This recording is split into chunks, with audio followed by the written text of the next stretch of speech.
নমস্কার বন্ধুরা, আজ এই ভিডিওটা বানাতে বাধ্য হলাম। আমি অনেক হিন্দু ভাই বোনেদেরকে দেখছি যে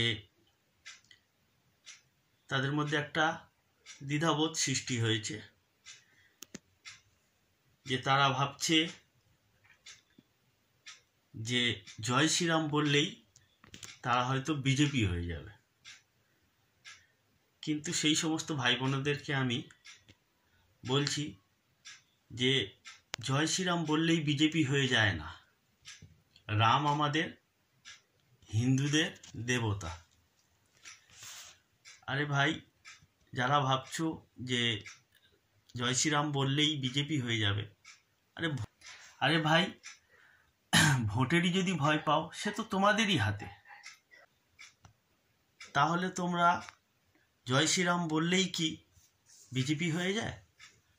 আর ভগবান রামকে কি মোদি কিনে নিয়েছে? বিজেপি কিনে নিয়েছে? না।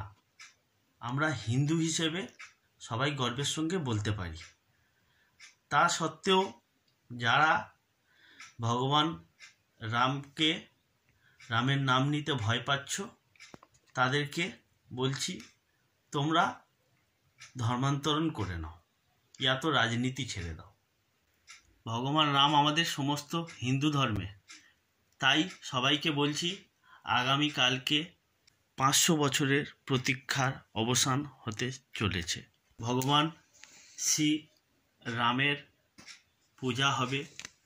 তাই সবাইকে হাত জোর করে অনুরোধ করছি, যখন ভগবান রামের পূজা আরম্ভ হবে, সবাই শঙ্খধ্বনি, উলুধ্বনি এবং প্রদীপ জ্বালিয়ে ভগবান রামকে আহ্বান জানাবেন এবং তার কাছে প্রার্থনা করবেন যাতে আমাদের সবাই সুখে শান্তিতে থাকে।